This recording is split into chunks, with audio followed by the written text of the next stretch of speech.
Tai labas vakaras visiems, ačiū, kad prisijungėte į šių metų mūsų kalendorinių paskutinį webinarą. Šį vakarą turėsim 3 dalyvius webinaro, kurie studijuoja užsienyje ir ten išvyko su mūsų pagalba, su Kastu pagalba. Tai pradžiai paprašysiu visų dalyvių prisistatyti labai trumpai, o tada tęsiu aš. Sveiki, aš būsiu pirmas. Aš esu Grigas. Kastu išvažiavau į Belgiją prieš beveik 3 metus ir dabar važiuosiu į Ispaniją. Tai labai rekomenduoju šitą dalyką. Yra labai tobulas studijuoti užsienyje. Akvilė. Taip, tai aš esu Akvilė, šiuo metu pirmus metus studijuoju Olandijoje, išvažiavau irgi kartu su Kastu ir kol kas labai džiaugiuosi, tikrai nesigailiu ir buvo labai lengva ir paprasta su jų pagalba. Ačiū. Kol kas trečioji dalyvė Gintarė šiek tiek vėluoja, ji taip pat studijuoja Nyderlanduose, tai prisijungs vėliau. Tai ką, galim pradėti. Aš pati esu Virginija, studijų užsienyje koordinatorė, studijas taip pat baigiau užsienyje prieš beveik 4 metus, baigiau Danijoje. Šiandien pradžiai norėčiau glaustai papasakoti jums apie Kastu, tiems, kurie dar nėra galbūt girdėję, sakykime. Tai Kastu yra organizacija, kuri padeda gyventi svajonės. Išvykti studijuoti į užsienį. Tai tie, kurie svajojat, tikrai galim padėti jums. Mes konsultuojam nemokamai, padedam išsirinkti programą, universitetą, įleidam viso to tokio proceso metu, iki kol mokiniai išvyksta studijuoti.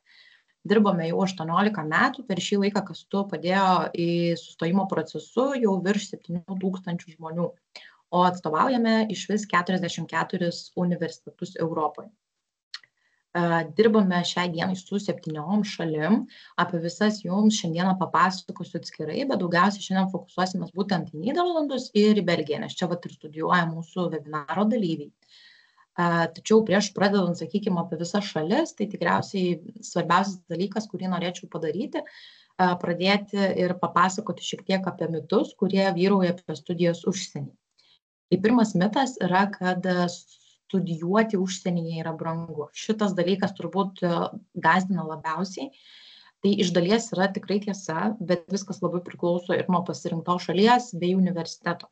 Mes dirbame su tomis šalimis bei universitetais, kur studijos yra prieinamos kiekvienam ir kainos nėra didelis. Čia matote paruoštą mūsų lentelę, kurioje palyginome, kiek kainuoja studijos Lietuvoje ir mūsų atstovaujamose šalyse su prielaida, kad studentas dar ir dirba bent 15 valandų per savaitę. Ir ką mes pastebim, tai kad jei studentas, pavyzdžiui, Nyderlanduose ir dirba ir mokosi, tai gal dar ir į pliusą gali išeiti. Tai apie 600 eurų netgi. Čia vat galite matyti, ne? Apie 600 eurų. Tada Skandinavijos šalis, tokios kaip Danija, ar ne, Suomija, Švedija, yra net apie 800 eurų pliuso panašiai. Tai ne tik, kad pavyksta pasidengti išlaidas, bet dar ir sutaupyti. Kitose šalise dažniausiai užtenka pinigų, tai kad pilnai pasidengti savo išlaidas, bet tuo tarpu, sakykime, Lietuvoje, net nemokamai studijuojant, dar ir dirbant, studento išlaidos yra vis tiek gerokai didesnės negu jo pajamos. Po webinaro atsiųsim visiems šią lentelę, kad galėtume tiesiog labiau panagrinėti viską, bet pagrindinė mintis yra tai, kad studijuoti užsienyje nėra brangu ir kartais galite netgi daugiau turėti, negu išleidžiate. Taip. Antrasis mitas yra tai, kad norint įstoti į užsienį reikia mokytis labai gerai. Tai tikrai nėra tiesa, nes Nyderlanduose, Belgijoje įstojant dažniausiai užtenka motyvacijos, nes universitetai yra suinteresuoti suteikti išsilavinimą kiekvienam, kuris nori. Tačiau yra svarbu žinoti ir nepamiršti, kad išvykus reikia ir mokytis, nes jei nesimokai, tai universitetas gali taip pat lengvai tave išmesti, kaip ir priėmė. Tai čia yra tikrai svarbus dalykas, kurį reikia turėti omeny. Taip pat gerai, kad šiose šalise, Nyderlanduose ir Belgijoje, anglų kalbos testas dažniausiai nėra reikalingas ir pilnai užtenka išlaikyti anglų valstybinį egzaminą. Stojant į Skandinavijos šalis, tai reikia, kad metinis vidurkis būtų ne mažesnis negu 7, tai čia, manau, ganėtinai lengvai įgyvendinamas dalykas, tačiau dažniausiai nėra reikalingi motyvaciniai laiškai. Tai trumpai tariant, skirtingos šalis turi tikrai skirtingus reikalavimus, bet iš esmės stojimas nėra sunkus ir jei pažymiai yra šiek tiek žemesni, tikrai dar nereiškia, kad studijos užsienyje yra ne jums skirtos. Taip, trečias mitas tai yra baimė, kad nepavyks susikalbėti angliškai. Šito, žinokit, bijo beveik visi, bet tikrai be reikalo. Mes dirbam būtent su šalimis ir universitetais, kurių anglų kalba nėra gimtoji ir jie taip pat padaro klaidų, tiek kalbėdami, tiek rašydami. Iš patirties labai gerai žinau, kad per laiką pavyksta persilaužti kiekvienam, nes tenka bendrauti ir su kursiokais, ir su vietiniais žmonėmis, tad bijoti nereikia. Na ką, ir turime pirmąją šalį, tai yra Nyderlandai, tai pati populiariausia šalis, ten kiekvienais metais išvyksta daugiausia mokinių. Ir taip yra tikrai nebereikalo, nes švietimo sistema čia yra aukšto lygio, studijų kaina nėra didelė, apie 2600 eurų už metus. Taip pat egzistuoja paramos sistemos dirbantiems studentams. Ta paramos sistema siekia apie 1000 eurų per mėnesį. Yra grąžinama ir negrąžinama paramos dalis, tad studentas pats gali pasirinkti, kurią paramą panaudoti.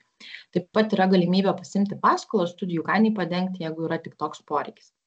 Tai manau, pirmiausia, perleidžiu žodį Akvilei ir ji papasakos apie studijas ir gyvenimą Nyderlanduose plačiau. Prašau, Akvilė. Taip, tai šiek tiek iš pradžio apie mane. Šiuo metu man yra 20 metų, aš iš Kauno rajono. Visą laiką turėjau didelę meilę žirgams, tai buvo mano didžiausias hobis, didžiausias sportas, visą, ką norėjau, tą dariau su jais. Bet Lietuvoje, nežinau, kiek jūsų čia yra iš šios veiklos, bet Lietuvoje užsimti ir užsidirbti pinigų yra labai sudėtinga šitoje srityje. Todėl būtent aš kaip ir žinau, kad tikriausiai man ar taip reikės važiuoti į užsienį.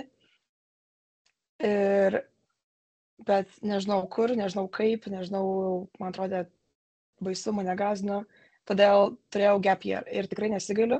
Ir irgi visiems rekomenduoju, kas yra pasimetę, kad nėra kur skubėti, nėra laiko, nėra reikalo kažkur save stumti, nes šiuo metu man 20, aš pradėjau šiemet, bet yra žmonių mano grupėje, kuriem yra 17 pradėjo šiemet, kuriem yra 25 ir pradėjo šiemet. Ir mes vis tiek visi kartu mokomės ir kartu dirbam ir nėra jokio labai didelio skirtumo. Tai galima kitą skaidrę perimti. Oi, per daug. Okay. Tai aš įstojau į Van Hal Larenstein, University of Applied Sciences. Mano programa vadinasi Animal Husbandry, kuri įsišakoja į dvi pusės. Tai yra viena įsišakoja į Animal Society business, o mano yra Equine Sports and Business. Tai žirgų sportas ir verslas. Būtų galima tai pavadinti lietuviškai. Pats universitetas tai yra, jis gan nedidelis. Visi studentai yra, kaip čia pasakyti, kaip artimi. Nėra, kad pažįstu visą mokyklą, bet visi, ypač su mokytojais, visi bendraujam artimai, visi visus pažįsta, nes mūsų tiesiog nėra tiek daug. Ir galėčiau sakyti, bent jau mano programai, kadangi jinai yra anglų kalba, tai maždaug apie pusę studentų yra tarptautiniai ir kita pusė yra olandai. Tai iš pradžių gal kiek buvo sunku ledus pralaužti, bet vis tiek, kadangi dirbam grupėse ir dirbam daug projektuose, tai susibendraujam anksčiau ir vėliau.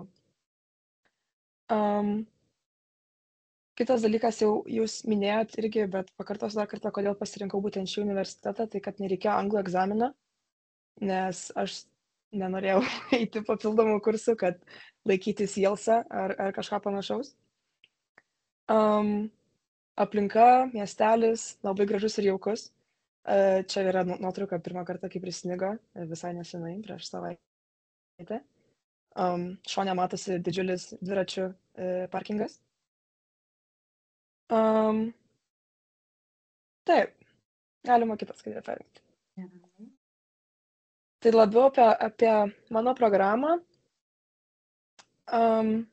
Daug pridėjau nuotraukų iš visokių ekskursijų ir praktikų. Tai jų tikslas, šio universiteto tikslas su šita programa yra ne tai, kad paruošti, sakyčiau, jūs sakysiu mane, paruošti mus dirbti arklidėse, kad tiesiogiai su gyvūnais, bet jų tikslas yra paruošti žmonės, kurie dirba antram sektoriui, tai yra visa, kas yra aplinkui. Tai būtų tie, kurie organizuoja renginius, kurie kuria visokius projektus marketingo ar su sporto federacijom, ar su pašarais, ar su, nežinau, kom čia dar, balnų ir viso kito produkcija. Tai tas irgi mane gan traukia, nes per savo gap yearą aš gavau dirbti to juodo darbo labai daug ir tai man parodė, kad aš nenoriu to daryti visą gyvenimą. Tai tikiuosi su šitom studijom atrasti tą sritį, kur galėčiau likti prie savo hobio ir tuo pačiu dirbti toj srity ir uždirbti. Taip, tai jeigu kažką domina, ypač šitos studijos, jie savo puslapį rašo, kad reikalinga yra chemija, bet iš patirties galiu pasakyti, kad labiau reikalinga biologija. Biologijos turim labai daug, tiek ne vien tik apie gyvulius, bet ir apie aplamai tos bendrus dalykus. Tai kas turėjo biologiją gimnazijai, jiem labai praverčia dabar. Tai aš irgi išsilaikiau egzaminą ir nors ir metai praėjo, turėjau tarpą, bet vis tiek man tai labai padeda. Apie paskaitas, tai labai skiriasi. Tvarkaraštis nėra toks pat kiekvieną savaitę. Jisai keičiasi kas savaitę, todėl jeigu, pavyzdžiui, kas nors norėtų dirbti šalia studijų, gali būti šiek tiek sudėtinga, bet viskas baigėsi iki vakaro. Tai jeigu, pavyzdžiui, turėtumėt pusę etato arba savaitgaliais dirbti yra visiškai įmanoma ir viską galima suderinti. Būna savaičių, kai turim 3 dienas universiteto, būna savaičių, kai turim galbūt einam kasdieną, bet tik 1 ar 2 paskaitos per dieną. Tai sakyčiau, kad nėra labai didelė apkrova, bet ypač Olandijoje jų ta mokymosi struktūra yra maždaug, kad tu turi dirbti savarankiškai labai daug. Tai mes labai daug turim daug projektų ir labai daug turim praktikų. Aš dabar mokausi tai tik nuo šių metų, nuo rugsėjo pradžios, tai sakykime 3-4 mėnesiai, kaip esu čionais, ir jau ekskursijų turėjom gal 5. Ir praktikų turėjom irgi labai daug. Vien kiek anatomijos, su visokiais organais ir kaulais, galvojau dėt nuotrauką, bet nedėjau, nes gal kam nors nelabai patiks tam kiaulės skrandis. Bet labai įdomu. Jo, iš tikrųjų labai įdomu. Man pačiai gal kiek įdomiau yra ta gyvulio pusė negu verslo pusė, bet visa tai eina kartu. Ir praktikose, ypač mes net turėjom praktinį egzaminą, kai turėjom būti gyvoje arklidėje su tikrais arkliais. Ir maždaug turėjom apsimesti, kad turim klientą ir turime maždaug paaiškinti apie gyvulį, kaip šerti, kaip rūpintis, kaip... ten labai daug įeina į tą visą egzaminą, bet irgi man tas labai patiko, nes tai kaip ir visi mes ateinam skirtingo lygio į šitas studijas, nes yra žmonių, kurie raiteliai, kurie savo žirgus yra atsivežę, ir yra žmonių, kurie visai pradedantieji. Tai jie kaip nuo pat apačios mus visus kartu nori užtikrinti, kad mes esam tam pačiam lygiai. Taip, tai kaip minėjau, labai daug projektų grupėse. Egzaminų irgi dalis yra prie kompiuterio arba raštu, o kita dalis yra projektai grupėse. Tai žinau, kad yra žmonių, kurie galbūt nelabai mėgsta dirbti grupėse, bet tai yra irgi svarbus įgūdis, kurį turi išmokti, nes anksčiau ir vėliau vis tiek reikės dirbti su kitais žmonėm, ypač šitoj srity. Ir čia dar esu pažymėjus networking, tai aš žinau kelius studentus, kurie būtent per tas ekskursijas ir per visas praktikas, jie taip gavo darbą. Kadangi mus jos visur vežioja, visur viską rodo, yra gan paprasta prieiti prie instruktoriaus ir sakyti, kad ieškai darbo, kad norėtum padėti ar norėtum kaip nors kitaip prisidėti. Ir jau net, kadangi yra universitetas of Applied Sciences, tai jau 2 metuose pats 1 trimestras bus iš karto internshipas. Tai mano atveju tai bus 1 sektoriui, tai mus išsiųs visus dirbti į arklidės, o po to vėliau turėsim dar daugiau, kada galėsim į tą biznio pusę labiau linkti. Tai galima kitas skaidrė perimti. Žiūrėk, turiu tau trumpą klausimą, įsiterpsiu. Ar manai, kad šita programa, pavyzdžiui, būtų žmonėms tinkama, kurie norėtų veterinariją, kaip pavyzdys, studijuoti?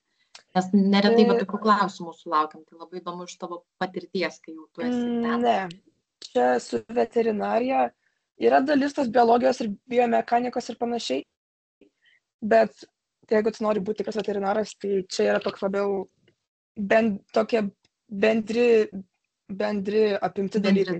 Tikrai daktaru netapsi, bet yra iš tikrųjų įdomu, nes yra žmonės, kurie turi savo žirgus, turi juos metai iš metų ir sėdi paskaitoja ir galvoja, nežinau, kad reikia pirmą šerti šieną, o vėliau pašą. Tai prasme, yra tokių dalykų, kur net paprastai, kur net tie žmonės, kurie visą gyvenimą su gyvuliais neturi žinių tos srity, tai yra irgi įdomu. Ir ypač Lietuvoje, bent jau aš kiek nes dirbau Italijoje ir dabar, kai esu čia ir matau tiek daug tarptautinių tų visų raitelių, sportininkų, mes Lietuvoje esam, galėčiau sakyti, atsilikę šiek tiek šitoj srity. Ir aš jau bent kiek žinau mano žiniose, jeigu yra norinčių mokyti šitoj srity, tai yra tik profesinio mokymo Karaliaus Mindaugo mokykla. Tai mes turim tik tais tą. Todėl irgi, jeigu norima plėstis čia, tai reikia lėkti užsienį ir žiūrėti, kas tenais geresnio. Super, ačiū. Tai kitą skaidrę jungiu, taip? Taip, gali perim kitą. Tai apie gyvenimą Olandijoje, turbūt, kai prisijungs Gintarė, jums papasakos daugiau, nes nejaučiau liktais, jeigu neklystu, 3 metus, o aš čia bet kelis mėnesius. Bet kol kas galiu sakyti, kad anglų kalbos susikalbėjimas tikrai nėra sudėtinga. Visi kalba angliškai, ten galbūt sutiksit kokį vyresnį žmogų, kuris ten nenorės su jumis kalbėtis, bet aplamai tarp studentų, tarp jaunų žmonių, visose parduotuvėse, visur viskas, visi puikiai šneka angliškai, tai nėra problema. Ir su kitais studentais irgi gali būti iš pradžių galbūt nedrąsu, bet su laiku, ypač su tarptautiniais, mes visi mes norim bendrauti, visi norim kalbėtis ir tikrai nėra sunku. Labai daug renginių studentams, tai veiklos irgi yra tikrai daug. Mano mieste, aš dabar gyvenu, tai universitetas yra miestelėje Velp, o aš gyvenu Arnhem. Tai yra miestas didesnis, o Velp yra ten šiek tiek tolėliau. Man su dviračiu apie 20 minučių važiuoti. Tai irgi nėra tiek daug, nėra mažai, bet dviračių tikrai reikia. Jeigu yra kas galvoja atsivežti savo, irgi galima. Ir tai dviračių reikia. Ir dėl apgyvendinimo problemų, tai šitas universitetas turi tokią galimybę, kad įmanoma gauti student housing. Tai aš dabar jame ir esu, aš gavau student housingą. Tai yra, gali gauti jį per Viktoriną, tai negarantuoja, bet yra šansas ir ypač jeigu esi tarptautinis studentas, tai tu gauni pirmenybę. Ir šitas kambarys man galioja tik tais 1 metus, tai aš jį turiu iki Liepos mėnesio galo, man liktais. O toliau reikės ieškotis, bet aišku, palyginus su Lietuvos studentų butais, tai manau sąlygos geresnės, bet jeigu norit švariai, fainai gyventi, nesidalinti dušais ir turėti savo virtuvę ir panašiai, tai reikėtų ieškotis studijos atskirai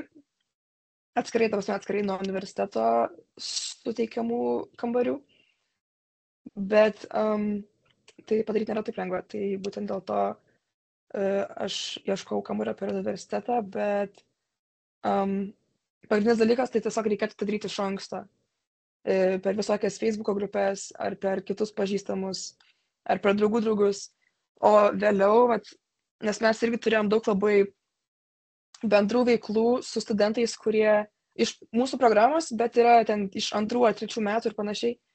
Tai su jais mes gavom pasikalbėti ir yra daug žmonių, kurie, pavyzdžiui, išvažiuoja dirbti ar išvažiuoja šitą aukštąją darytis kitoj šaly ir jie savo kambarį perleidžia. Tai irgi yra tokia galimybė, kad galima ieškoti per draugus, pažįstamus, kas kraustosi, kas ir panašiai. Tai bet apgyvendinimo problema tai tikrai yra ir reikėtų ją rūpintis iš anksto. Kuo anksčiau, tikrai galiu čia ir aš įsiterpti, kad kuo anksčiau tikrai nebus per anksti. Tai manau, turim žmonių, kurie dabar jau yra įstoję, dabar jau po truputėlį dairosi kitam rudeniui. Bet pliusas šito student housingo, tai kad mes gyvenam visi, šiuo metu tai pas mane visi yra iš mano universiteto. Tai aš gavau susipažinti su labai fainai žmonėm ir labai artimai susipažinom, net liksiu kalėdom čionais ir švęsim visi kartu kalėdas. Tai man tai yra visai smagu ir faina, kai tiesiog kartu gyvenam, kartu gaminam, kartu, kai mokyklą važiuojam ir panašiai.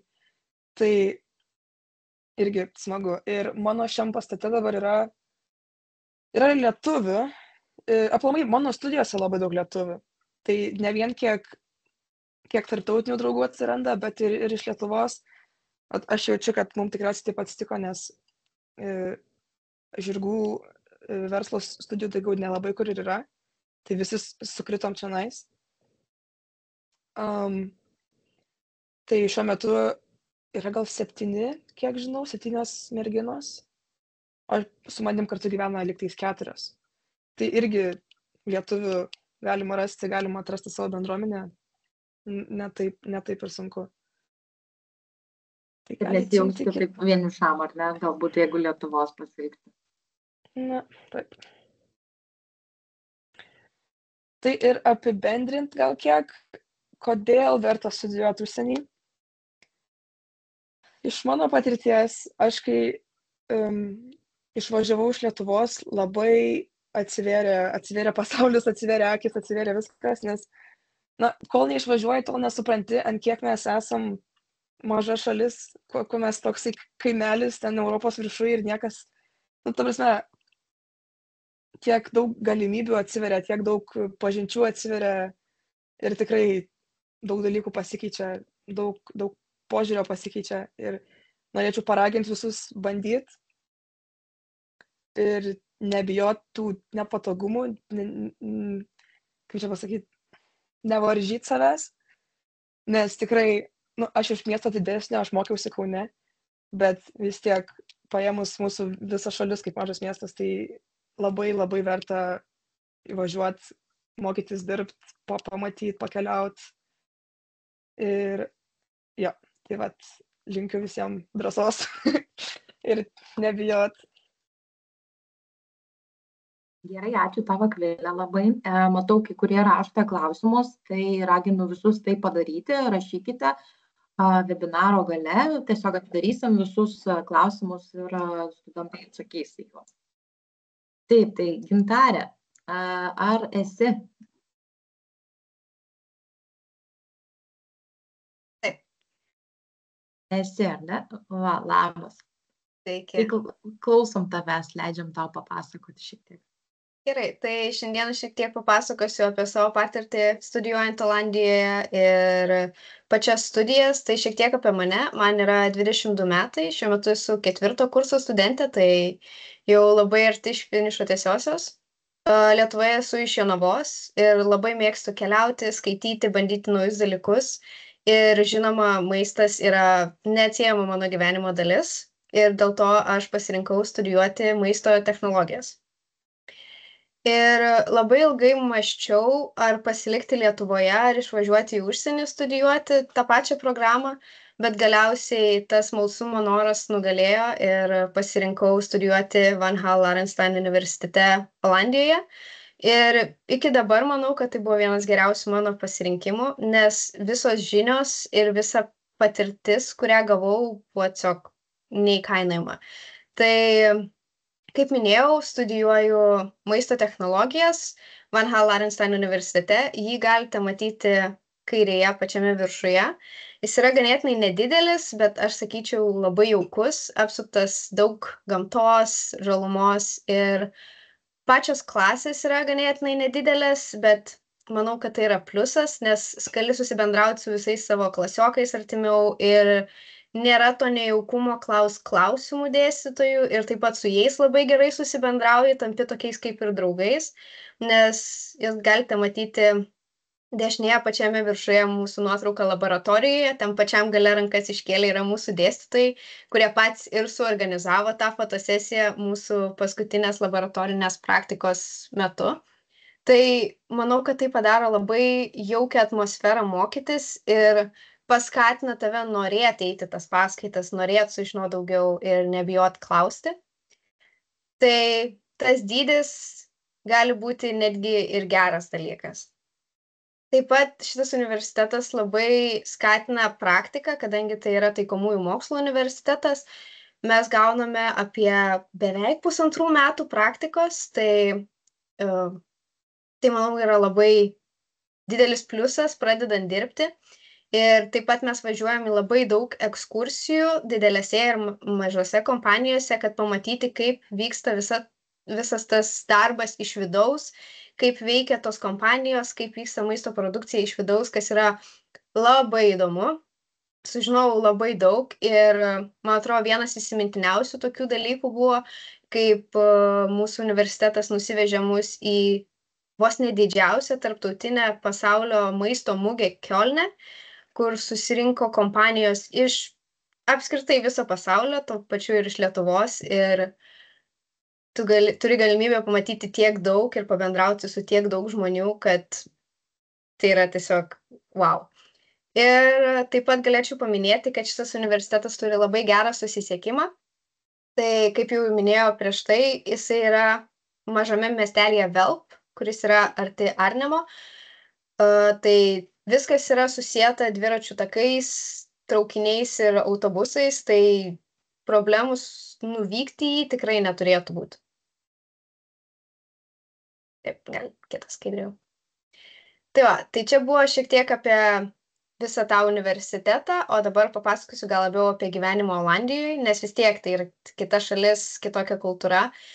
Tai manau, kad Olandija, jeigu tikrai nori daugiau patirti ir kažką veikti, niekada nebus nuobodu, nes jie turi tikrai labai įdomią ir gilią kultūrą, daug visokių muziejų, pastatų, bet taip pat ir smagių veiklų, ypač didesnėse miestuose.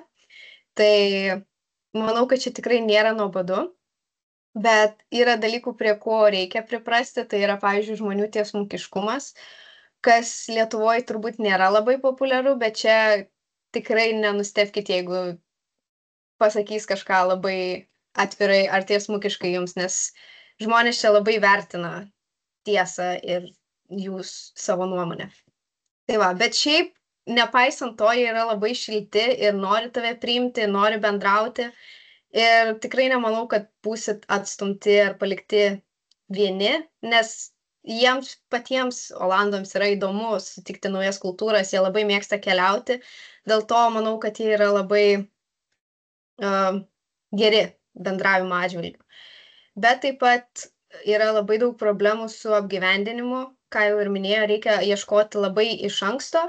Yra apgyvendinimo įmonių, yra studentų apgyvendinimo vietų, bet viskas yra labai perpildyta, nes šita šalis yra mažesnė negu Lietuva, bet žmonių turi žymiai daugiau, tai ganėtinai sunku yra surasti apgyvendinimą, bet tikrai įmanoma. Tikrai nėra misija neįmanoma. Galit kitą skaidrą jungti. Ir apibendrinamą galėčiau pasakyti, kad Olandijoje galite rasti visko, nuo labai smagių ir crazy vakarėlių iki meniškų parodų ir kitokių dalykų, nes Olandai labai mėgsta vakarėlius, ką galiu pasakyti, ypatingai techno muzikos.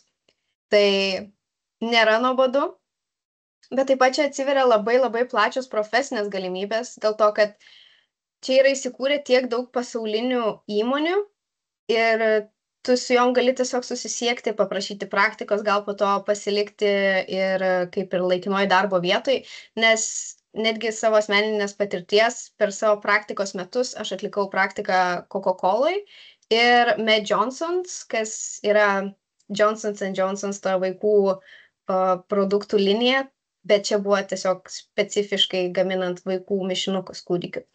Tai aš manau, kad galimybės čia yra labai plačios, reikia tik tai turėti noro ir ryžto ir nebijoti eiti ir daryti ir ieškoti savo vietos. Ir tikrai sulauksite labai daug palaikymo, ypatingai iš dėstytojų šiame universitete, nes jie labai mėgsta matyti, kaip jų mokiniai eina tolyn ir kaip jiems sekasi. Jie patys turi labai daug pažinčių skirtingose kompanijose, tai netgi iš jų galite sulaukti pastumėjimo tokio ir palaikymo. Tai manau, kad čia yra labai svarbus dalykas, ypatingai kai esi svetimoje šalyje vienas.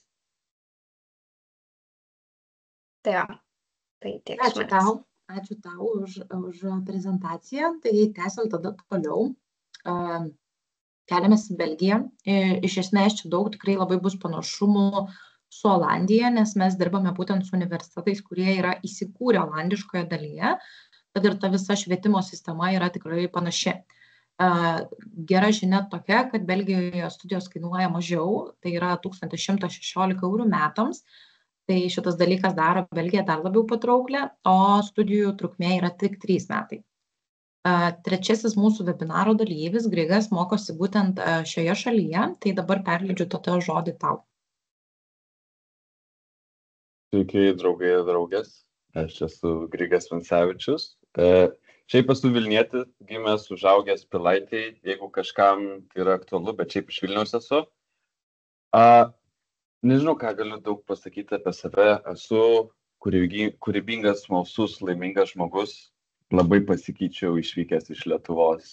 Lietuvoje buvau labai uždaras, neturėjau daug draugų. Ir kažkaip pasikeitė gyvenimas. Labai išvažiavau į Belgiją ir kaip visi mano kolegė sakė, atsiranda draugų, prasiveria akiratis. Žinokit, pasikeisit kaip žmonės tikrai. Čia 3 nuotraukos apie mane, mėgstu žvejoti, mėgstu istoriją, dinozaurus ir dažnai keičiu išvaizdą. Nemanau, kad reikia labai prisiciklinti, kaip atrodai, tiesiog būkit savimi. Galim iš karto pakeisti skaidrę, labai daug apie save kalbėti, nežinau, ką pasakyti. Visų pirma, kodėl nusprendžiau studijuoti užsienyje? Tai yra visai juokinga istorija. Absoliučiai buvo random nuosprendis. Arba buvo kariuomenė, nes aš esu vyras ir aš esu sąraše ir vis dar esu sąraše, tai po studijų tikriausiai eisiu į kariuomenę. Arba buvo karo akademija su medicinos pagrindais, arba filosofija buvau. Tai baigdamas gimnaziją, rašydamas egzaminus visus, žoskai stresavau. Nenormaliai streso, nežinau, ką noriu daryti gyvenime. Kaip mano kolegė sakė, pasimkit gap yearą. Aš neėmiau, mane kažkaip paskatino tėvai, daryk, ką nori, važiuok į užsienį, bet jeigu nežinot, imkit gap yearą. Tai online radau reklamą, kastu, studijos Olandijoje, 50% nuolaida, labai nustebau. Biškai pasižiūrėjau, neturėjau pakankamai pinigų ir tėvai nenorėjo duoti pinigų studijuoti užsienyje Olandijoje, tai pasakiau tėvam, važiuosiu į Belgiją. Sakė, gerai, važiuok, mes biškai tau pagelbėsim. Tai skaidriai matot mano evoliuciją kaip žmogaus per 3 metus. Šiaip visai daug pasikeičiau, bet manau, vertybės irgi pasikeičia. Iš išvaizdos nelabai pasikeičiau. Kodėl mane sudomino tarptautinės studijos? Nežinau. Aš kažkaip visą Lietuvoje, aš ir dabar lietuvis, ir labai džiaugiuosi, jog esu iš Lietuvos, bet mane visą traukia kažkas daugiau. Aš noriu pamatyti, aš noriu išmokti, aš noriu susipažinti su naujais žmonėm, naujom kultūrom. Tai yra toks dalykas, kur labai mane traukia. Ir aš Lietuvoje jaučiausi uždarytas. Dabar kiekvieną kartą, kai grįžtu namo, tai praeina grubiai 2 savaitės ir aš jau raunas atgal tėvams, sakau, sorry, chebra, aš nebegaliu. Taip, tai aš mokausi Thomas More universitete. Taip yra pritaikytų mokslų universitetas, University of Applied Sciences. Tai labiau skaitas kaip kolegija, 3 metų programa. Šiaip labai daug programų kaip studentui duoda šitas universitetas, jie turi visai daug kampusų. Aš mokausi specifiškai Mecheleno miestelį Belgijoje, kas yra tarp Briuselio ir tarp Antverpeno. Tai ir Antverpenas 20 minučių ir Briuselis 20 minučių. Tai tokie 2 masyviai dideli miestai, labai skirtingi miestai. Mokausi tarptautinės komunikacijos ir mediją. Tai nėra labai mokslinės sritis, nėra maisto mokslas, nėra arklių mokslas, nesimokau anatomijos. Aš iš esmės, mano studijos yra kaip kalbėti kaip save pristatyti gražiai, iškalbos menas, aišku, mokausi dizaino, grafinis dizainas, reklamų kūrimas, tekstas, rašymas, video filmavimas, viskas, kas eina į medijų kūrybas ir komunikacijas. Tai kai žmogus, kuris absoliučiai nežinojo, ką aš noriu gyvenime daryti, aš įkritau į tokią sriubą, kur aš mokausi kalbėti, aš mokausi filmuoti ir mano tas kūrybinė beždžionė labai nustebo. Šitas universitetas duoda nuostabiai didelį pasirinkimą projektų. Kiekvienais metais mes gaunam naujus klientus. Šiais metais aš dirbu su Didžiosios Britanijos labai tokios posh, nežinau lietuviškai žodžio, prabangios arbatos kompanija. Jeigu žinot Twinings, tai mes jam darom naują kampaniją reklaminę, tai mes gaunam labai daug kūrybinės laisvės. Tai darom, ką norim. Aišku, turi kažkiek išlaikyti profesionalumo ir visus 3 metus mes mokomės apie biznio pusę, biudžetas, dizaino teorija, spalvų teorija. Pirmais metais mokiausi psichologijos ir filosofijos ir etikos, kas labai nustebino. Aš pradėjau labai daug knygų skaityti Belgijoje. Taip, ką aš čia dar galiu pasakyti? Labai duoda daug šansų išmokti kalbų. Aš pats išmokau olandų kalbą, pasiėmiau per 1,5 privaloma yra. Bent jau šitam universitete, jeigu tu pasiėmi tam tikrą programą, yra privaloma mokytis kalbą 1,5 metų. Tai šitas universitetas jums siūlo kiniečių, ispanų, olandų, vokiečių, prancūzų. Ir jeigu tu susirasi už universiteto kalbą, universitetas sumokės jums už pamokas. Tai tikrai važiuokit, mokykitės naujų kalbų. Čia pačioje vėliavos, kurios matot, čia nėra kalbos, kurias aš moku. Čia yra šalis, kuriuose aš esu buvęs su universitetu. Tai duoda nuostabias galimybės šitas universitetas. Aš buvau Olandijoje, mes važinėjom, mūsų programai priklauso 1 metų magistro programa Olandijoje. Jeigu jūs pasibaigsit per Thomas More 3 metus programą, jūs per metus galite gauti komunikacijų magistrą. Į Vokietiją važiavom į Berliną, vykdėm irgi tarptautinį projektą atvykstantiems studentams ir studentams, kurie gyvena ten. Ką tik grįžau iš Madrido ir tada ne su universitetu, bet susiradau merginą Italijoje, jinai yra iš Romos. Tai šiaip labai masinė žmonių grupė iš viso pasaulio. Jeigu kitą skaitė mano draugė Virginija Paversi, yra šalis, kurius pažymėjau, iš kurių šalių esu susitikęs labai artimų savo žmonių. Jeigu, nežinau, šiaip palyginus su žmonėm, kuriais aš pažįstu, nėra labai daug, nes Belgijoje ir Olandijoje yra labai tarptautinių žmonių. Nuostabu, kiek žmonės žino apie pasaulį, kaip mano kolegė sakė, mano Akvilė, kad mes Lietuvoje tokiam kaimelį gyvenam uždari. Jūs išvažiuosit Hebra, jūs pamatysit, kaip nuostabu, iš viso pasaulio susirenka žmonės, kitos kultūros. Aišku, egzistuoja toks dalykas kaip kultūrinis šokas. Tai kultūrinis šokas yra visai baisus dalykas. Aš jį pats patyriau. Pirmą pusmetį labiau buvo baisu. Aš nežinau, aš vienas atvariau. Mane tėvai paliko, niekad negyvenau vienas. Susiradau draugų iš Pakistano, iš Butano, šalia Nepalo.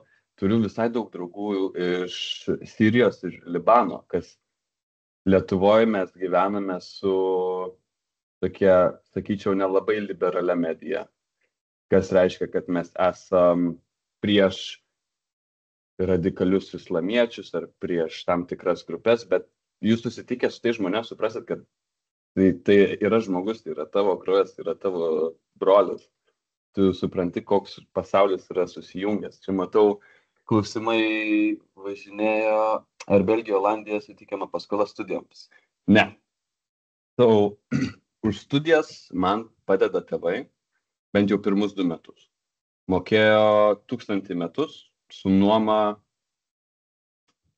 400 į mėnesį. Aš jį pats esu dirbantis studentas, tai visai pats prisidedu prie to, bet tikrai reikės jums tėvų pagalbos. Bent jau Belgijoje neduoda finansavimo. Žinau, pasakysiu vieną įdomų faktą, kad jeigu jūs nesat europietis, jūs turit už studijas mokėti 14 000 eurų ir dar turėti atskirą banko sąskaitą su 15 000 eurų.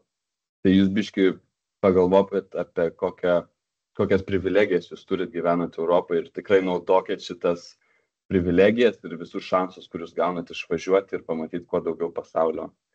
Taip, daug Erasmuso. Ir tu iš pačio universiteto iš Belgijos gali išvažiuoti Erasmuso, turi draugų Ispanijoje, Tailande, Vietname, į Maroką Hebra buvo išvarę, į Portugaliją. Labai daug galimybių. Ir esu sutikęs lietuvių, kurie, pavyzdžiui, iš kolegijų Lietuvoje atvažiavo į mano universitetą mokytis. Tai tikrai šansų Erasmusui yra, nesat įstrigę Belgijoje. Taip, galime į kitą skaidrę važiuoti. Čia mano gyvenimas, aš labai daug tekstų jums nekrūsiu į galvas. Tai nuoma. Šiaip nuoma eina nuo 400 eurų, aš dabar pats moku 400 eurų, bet aš gyvenu realiai tokiam sandėliuke, kambarį 13 kvadratinių metrų.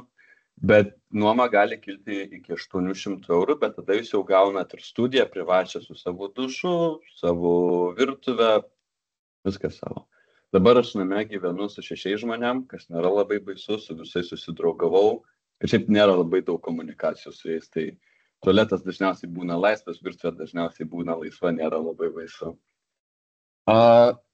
Sakiau, kad dirbu, tai susiradau pirmą darbą po pusės metų atvažiavęs į Belgiją. Šiaip Lietuvoje dirbau Rimi ir padėjau Comic-Con organizuoti broliui. O susiradau darbą Belgijoje restorane, tailandiečių, čia pačioj dešiniai matot, kaip veido plėšiu nuo galvos. Nes užknista, Hebra, žinokit, jūs išvarė į užsienį, suprasit, ką reiškia būti suaugusiu žmogum. Tai reiškia, jūs esate atsakingi už savo dokumentus, jūs esate atsakingi už savo rutiną, eisit į paskaitas, jūs atsakingi už savo laiko tvarkymą, prižiūrėjimą, kad jūs būtumėt švarut kaip asmuo, kad jūs draugautumėt gerai su kitais žmonėm. Jūs tiesiog, grinai, įmetai suaugusio gyvenimą, nėra jokio periodo, kur palengva jūs einat. Aišku, universitetas padėjo biškį, jie supranta, kad tarptautiniam studentam yra sunku, bet geriausia yra susiras draugų, nes visi yra tiesiog įmesti į šitą marmalynę žmonių, kurie nieko nežino, kas vyksta. Tai jeigu jūs susirasite darbą, jūs gausit visai daug pinigų, minimalus atlygis Belgijoje yra 14 eurų valandą, aš gaunu biškį daugiau, nes mano pareigos yra, aš pradėjau kaip indų plovėjas restorane. Šiaip aš turėjau virtuvės patirties, nes esu baigęs kulinarinę mokyklą, bet radau tik tais darbą indų plovėjas tailandiečių restorane, bet aš jau dirbu iki dabar ir dabar bėgsiu po paskaitos dirbti, bet aš dabar esu šefas, tai aš ir gaminu maistą, aš ir dirbu priekyje, priimu klientus, paimu jų užsakymus, pagaminu gėrimus, tada bėgu į virtuvę, gaminu maistą, paruošiu viską darau, iš esmės. Tai tikrai gali susirasti darbo. Nežinau kaip žodis. Susirasti darbą. Jeigu jūs eisit, atsispausdinat CV ant popieriuko ir einat, dalinat kiekvienam restoranui, kiekvienam barui, visur dalinat. Tikrai bus 50, kur pasakys, sorry, mes neieškom, bet vienas bus, kuris pasakys, kiek gali nuo rytojus pradėti. Veltui sakoma, kas ieško, tas randa. Taip, tai dabar su praktika. Aš turėsiu po naujų metų, aš dabar kaip tik užbaiginėjau savo paskutinį semestrą studijose ir kitam semestrą turėsiu praktiką 4 mėnesių. Tai visa mano programa dabar, visi mano bendramečiai daro tą patį. Labai žmonės stresuoja, neranda kompanijų, kurie priims juos, neranda, kaip parašyti tom kompanijom. Tiesiog pradėkit. Nesvarbu, kaip gerai, tiesiog pradėkit. Pasidarykit paprastą CV, pradėkit siuntinėtis ir dabar nelabai jau aktualu, bet tiesiog procesas yra pradėkit, darykit ir rasit. Aš susiradau Malagoje, Ispaniją, tai 4 mėnesiam važiuosiu. Irgi neapmokama, reikės pačiam dirbti. Mačiau kelis klausimus apie kalbos barjerus. Tai aš šiaip kaip žmogus, kuris užaugo su teliku ir YouTube, tai aš angliškai kalbu puikiai. Bet tikrai esu sutikęs žmonių, kurie atvažiavo studijuoti į tarptautinį universitetą ir jų anglų kalba tokia, nėra per geriausia, bet jie prisipranta. Komunikacija nėra toks sunkus dalykas, kai jūs nekalbat jūs kalbat tą pačią kalbą, bet ne taip gerai. Vis tiek, kalbant žmogus su žmogum, atsiranda tas supratimas bendras po kažkiek laiko. Aš turėjau ir dėstytojų iš Pakistano ir iš Indijos, kur žmonės ateina su labai stipriais akcentais ir tu tenka apsiprasti, bet kai apsipranti, tikrai aišku. Bet svarbu pasikartokit, pasitreniruokit savo anglų kalbą. Taip, kas dar? Antverpenas, Briuselis, Belgijoje, nuostabus miestai. Antverpenas yra mano meilė, ten menas, kultūra, jeigu žinot, kas yra Big Three, tai yra dizaineriai, rūbų dizaineriai. Tai nuvarius į Antverpeną visas jaunimas turi savo stilių, jokio ribojimo, viskas yra liberalu. Briuselis yra labiau prancūziška pusė ir Belgija yra labai didelis pasidalinimas tarp olandų ir prancūzų, jie labai nedraugauja kartu. Taip, kas dar? Kaip ir Olandijoje, belgai labai mėgsta savo techno muziką ir savo vakarėlius, tai jeigu jūs čia atvažiuosit, tikrai žinokit, kad gausit gerų vakarų ir įsimintinų vakarų su draugais arba susitiksit draugų ten. Dar. Kaip studentai jūs gaunat labai daug sporto pasirinkimų. Aš turiu sporto kortelę, 15 eurų už metus ir aš gaunu bent jau 20-30 skirtingų sportų pabandyti nemokamai. Jie jums duoda visas priemonės, ką daryti. Aš pradėjau laipioti ant sienų, tik atvažiavęs į Belgiją ir aš vis dar laipioju ant sienų. Kas yra, wow, tikrai gaunat labai daug galimybių. Taip, galim kitą skaidrę. Kitą skaidrę, ar ne? Taip. Paskutinę skaidrę, ne paskutinę, dar turiu vieną, bet mano patirtis su kastu. Tikrai dar neminėjau savo patirties su kastu. Kai aš pamačiau tą reklamą, kad 5% Olandijoje nuolaida ir pradėjau žiūrėtis, padariau savo researchą visą, man kastu parašė, e-mailais viskas vyko, aš visai įsigandau, nes aš vis dar buvau, mano 12-okas, vidury savo metų mokslo. Tai visai išgąsdino, nes visi e-mailai, viskas labai oficialiai, bet kastu yra tavo draugas iš esmės. Jie už mane sutvarkė tai, ko aš pats nebūčiau sutvarkęs ir ko mano tėvai nebūtų sutvarkę. Dokumentūra angliškai yra kosmosas. Aš ir dabar, jeigu gaunu dokumentus iš valstybės kokius ir aš jas įsiverčiu angliškai, tikrai kartais dar paskambinu tėvui ir pasiklausiu, ką čia reiškia, nes aš nesuprantu šitas nesąmonės. Tai kastu viską jums sutvarkys, būsto ieškojimas nesu įsitikinęs, ar labai padeda, bet mano pats universitetas Tomas Moro, jie turi sąrašą žmonių, su kuriais jie bendradarbiauja ir aš dabar gyvenu name, kurio kontraktas yra Tomas Moro kontraktas. Taip, duomenų bazę jie turi, kur galima tokių bendradarbių ieškoti. Tai iš esmės tikrai rekomenduoju, jeigu jūs planuojat studijuoti užsienyje, tai yra nuostabios galimybės. Taip, jūs Lietuvoje gali studijuoti nemokamai ir aš pats galėjau studijuoti nemokamai, aš baigiau beveik 7. Tai dar turiu šansą grįžti į Lietuvą ir studijuoti nemokamai, bet tikrai nesigailiu išvažiavęs iš Lietuvos. Visat pasiilgstu Lietuvos ir visat noriu grįžti namo, bet studijos užsienį yra tai, kas jūs padarys jumis, tai, ką jūs dabar slepiat ir nenorit niekam pasirodyti, kas aš esu, ar ką aš noriu daryti. Studijos užsienį jūs suartins su žmonėm, kurie yra jūsų bendraminčiai, jūsų bendraamžiai, iš viso pasaulio. Žmonės atsiras, tai jūsų kultūrinis akiratis prasiplės. Tikrai Lietuvoje jūs nesat patyrę tokio šoko. Tik tiek galiu pasakyti, aš irgi nebuvau tokio šoko patyręs. Tai rekomenduoju per kastu susiorganizuoti viską. Jie turi daug universitetų 7 šalyse, jeigu atsimenu. Tai tikrai ne tik Belgija dabar reklamuoja, bet Ispanija, Vokietija. Važiuokit, hebra, mokykitės užsienyje, tai yra nuostabu.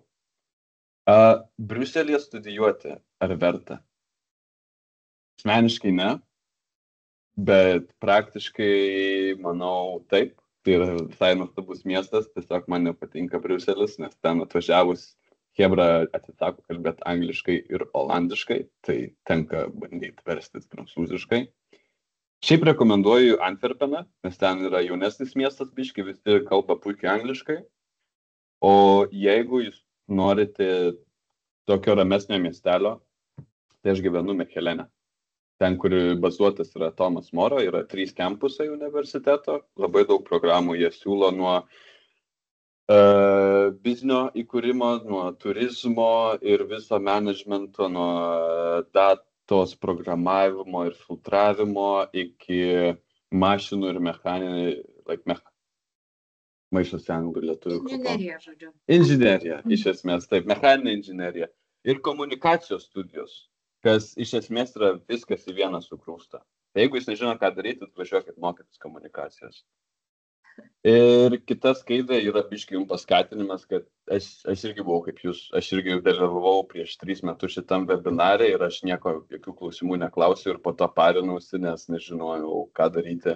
Tai jeigu turit klausimus, rašykit arba parašykit ir atsakysiu, nes aš irgi studentas.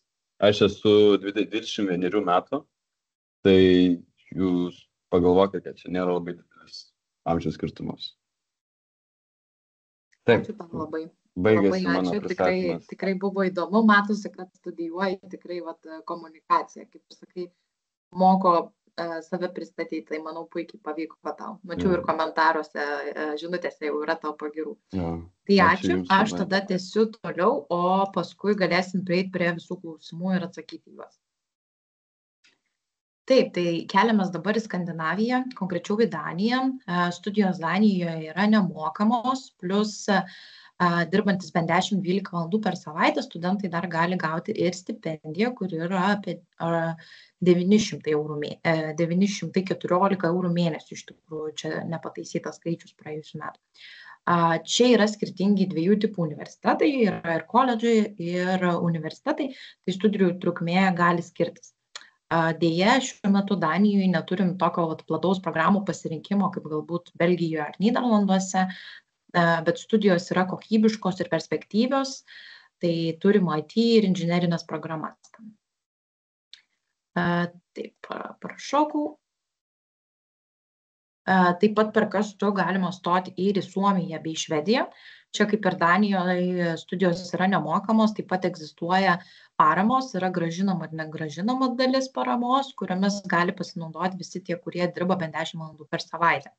Gaila, bet šiai dienai būtent Švedijoje yra tik nedidelis universitetų skaičius siūlantis studijas anglų kalba, todėl pasirinkimas yra ribotas, tačiau Suomijoje mūsų partnerių ratas vis plečiasi ir tų programų tikrai daugėja ir tas pasirinkimas didėja.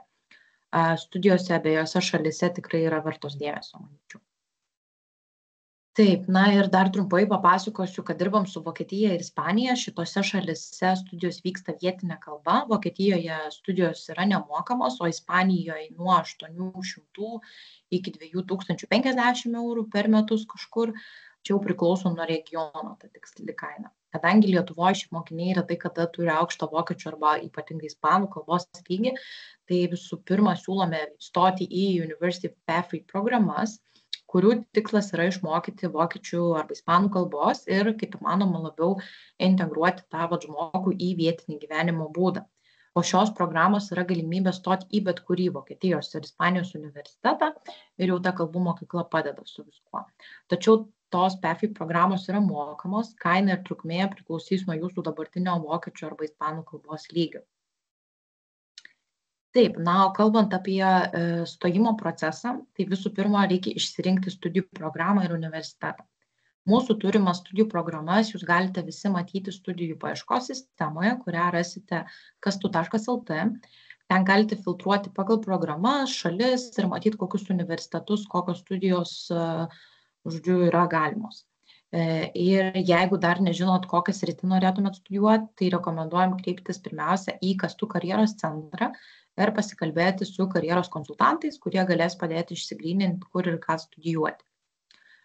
Išsirinkus studijų programą, kitas žingsnis yra stojimo anketos pildymas.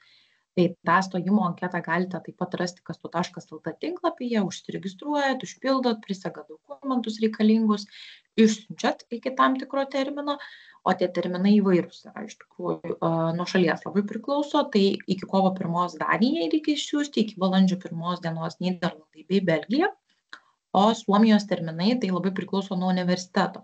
Tačiau norint studijuoti, ten anketą tikrai patariam teikti kuo anksčiau, kol dar vietos neužsipildė į studijų programas. Tai išsiuntus stojimo anketą beliks patvirtinti savo anglų kalbos žinias, kad parodytų universitetui, jog tikrai sugebės studijuoti anglų kalbą.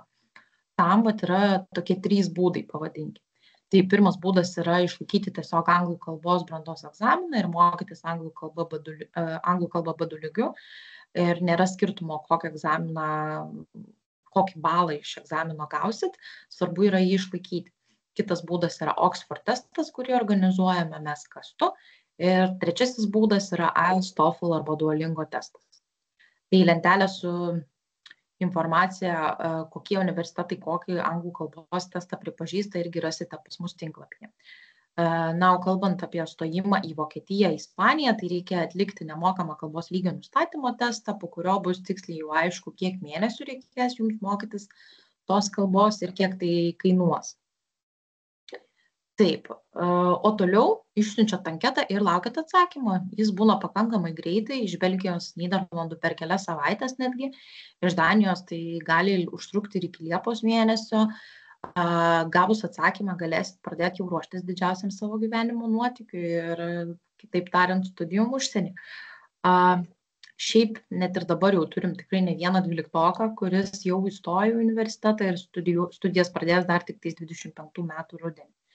Taip, kad jeigu svarstot, mokotės 12 klasiai, tai tikrai nėra per anksti. Svarbu, kad nebūtų per vėlai. Taip, kodėl kastu? Tai mes stengiamės, kad stojantieji su mūsų pagalba viskas jiems būtų kuo paprasčiau, sklandžiau, kad nereiktų patiems klaidžioti ratais, kvadratais ir gaišti daug laiko aiškintis, kur ir kada stoti.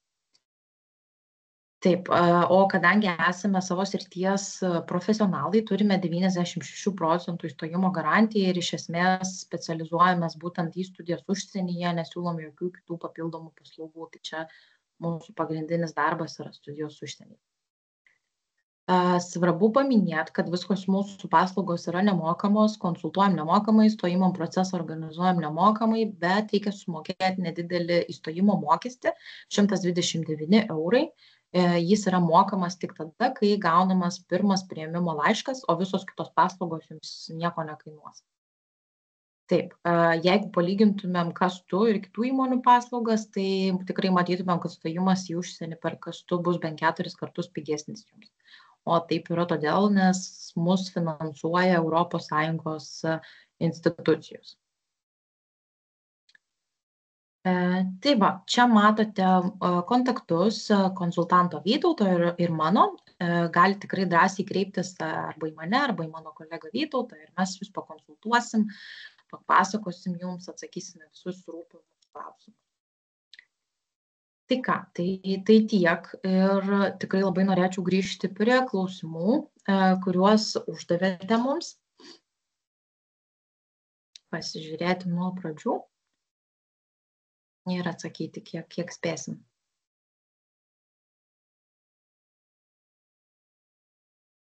Taip, tai pirmasis klausimas, matau, kad yra Paula, ar ne, klausia, ar manot, jog įmanoma išgyventi su žirgais kaip pagrindinį darbą, kalbant apie treniruočių vedimą ir darbą su klientais. Ar reikalinga praktika, kokius mokslus reikia pabaigti, kokioje šalyje labiausiai šis darbas gautų pelno ir taip toliau. Tai Akvilė, čia tavo būtent klausimas trumpai. Jo, aš irgi šitą žiūrėjau, tai negaliu atsakyti tikrai pilnai tiksliai, bet galiu pasakyti tik tiek, kad ypač Olandijoje šitas sportas ir šitas sritis yra labai labai labai išplėtota. Ir tai yra vos ne visas kaip Europos centras ir jų sportiniai žirgai, išveisti veisliniai žirgai, apie daugiau negu pusę, lyg 70%, jeigu neklystu, yra eksportuojami į Amerikas. Tai kaip viso to centras yra būtent čia. Ir ar daugiau uždirba treniravimas ar klientai ar kažką, aš irgi iš to atsakyti negaliu, bet jeigu būtų noras ar reikalas įkurti kažkokį savo verslą, vis tiek reikia turėti kažkokį tais pagrindą. Ir kad būtent kaip tai sujungti su tai žirgais, manau, va, šitos studijos ir yra būtent tam. Supratau, o dar žiūrėk, čia matau, yra papildymas to paties turbūt žmogaus, kuris klausia, kokia sritis labiausiai atrodo sėkmingiausia tau, ar ne, ar tai veisimas, varžybų organizavimas, treniruočių vedimas ir panašiai. Kiek aš buvau ekskursijose ir kiek mes aplankėm skirtingų žirgynų, tai veisimas, bet pradėti nuo nulio veisti realiai negalėtų, turi turėti arba giminių kokią nors, kad iš kartos į kartą pereinantis biznis ar kažkas. Tai nėra taip lengva. Tai tas kažkas dar klausia, ar lengva prasimušti? Ne. Ir vat ypač Lietuvoje irgi ne. Nebent jau tu nuo pat pradžių turi kažkokią tai pradžią, turi kažkokias tai finansus, kurios tu gali tam skirti. Pavyzdžiui, aš to neturiu. Ir dirbti juodą darbą arklidėse aš dirbau ir nebenoriu to daryti, todėl ieškau kažko kito. Ieškau, kur įsiterpti kitur. Gerai, ačiū. Tada Ugnius klausia, ar pasilgote Lietuvos. Tai čia irgi gal Akvilė, Gintarė, nes Grigas tai sakė labai pasilgo. Pasilgau, nežinau, bet nėra tokio. Aš buvau grįžus per rudens atostogas, buvau grįžus namo. Tai buvau savaitę namuose ir aplankiau draugus, aplankiau giminės, nuėjom pavalgyti, kur norėjom ir maždaug praėjo kokią savaitę laiko, viskas. Ką veikti? Atrodo viskas keičiasi, bet iš tikrųjų nesikeičia niekas. Bent jau pas mane Kaune, tai oras atšalo, lapai nukrito ir maždaug daugiau nebėra tenais ką veikti. Tai... Užteko, žodžiu, ne? Ja. O tu, Gintarė? Man gal šiek tiek kitaip, nes aš turiu daug draugų ir daug šeimos Lietuvoje, tai kiekvieną kartą grįžtant man tenais yra šventė ir labai sunku būna išvažiuoti ir plyšta širdis važiuojant namo. Tai aš ganėtinai stipriai pasiilgsiu Lietuvos, bet grįžti čia, vėl pripranti prie režimo, prie paskaitų, prie žmonių, kurie yra čia ir vėl būna lengviau, tik sakau. Man sunkiausia dalis yra išvažiuoti iš Lietuvos ir vėl būti čia, nes man Lietuvoje bent jau yra labai gera, kad ir kiek pasaulio pamačiau. Gal čia tas prisidėjo, kad man jau 4. kursas eina ir jau ganėtinai ilgą laiką aš čia. Ačiū. Taip, tada Oksana klausia, ar galima stoti, jei esi vyresnio amžiaus? Tai taip, žinoma, tikrai neturim jokių nei mes amžiaus ribojimų, nei universitetai. Manau, tikrai ne vienas esam sutikęs studijų metu ir vyresnį kursioką turėjęs, ar ne, negu, kad, sakykime, visai po mokyklos žmonės. Tai tikrai problemos nėra šitame. Lukrecija, ar labai buvo sunku susirasti gyvenamąją vietą studijų metu? Akvilė pasako, ar ne, kad pirmiems metams gavo, kur gyventi, o tu, Gintarė, kaip? Tai, man atrodo, man labai pasisekė, nes aš gavau realiai pirmą vietą, kuriai parašiau, bet aš ieškojau per Facebooko grupės ir per puslapius. Tai aš parašiau per Facebooką vienam žmogui, bet aš ieškojau ne šiaip random grupėse, bet grynai universiteto Facebooko grupiai, kurie turi keli žmonės, kurie postina vietas, kurias galima gyventi ir jie yra patikimi, nes universiteto grupiai. Tai per ten radau ir bandžiau pasikeisti po to į kitą kambarį, kokį didesnį arba butą, bet tiesiog visiškai nieko daugiau neradau. Tai visus 4 metus aš esu lygiai tam pačiam kambarį. Bet, manau, yra viskas normaliai, ta prasme. Prisitaikė. Jo. Gerai, o tu, Grigai, trumpai gal irgi per duomenų bazę ieškojais, bet ar ilgai tau užtruko, pavyzdžiui? Gyvenamosios vietos. Aš padėjau 2-3 mėnesius prieš ieškotis. Naudojausi universiteto duomenų bazę, bet tikrai labai daug skemerių yra. Jeigu nepasitikit žmogum, nesiųskit jokių pinigų, nieko, tai dabar aš ne Italijoje, Ispanijoje ieškausi, kur gyventi, tai Facebooko grupė parašiau sveiki, studentas ieškausi butuko Ispanijoje, Malagoje. 50 žmonių parašė, atvažiuok, pasižiūrėk, 500 į rankas, žinai, be jokių kontraktų, be nieko, arba šiaip žmonės prašo, kad tu jom internetu sumokėtum, tai pradėkit ieškotis, tai nėra sunku susirasti. Nežinau, Olandijoje yra, aš girdėjau, kad visai sunkoka susirasti. Bet neieškokit centre irgi, biški už centro važiuokit, jūs nusipirksit dviratį arba viešasis transportas, manau, visai geras yra. Belgijoje bent jau nuostabus traukiniai yra.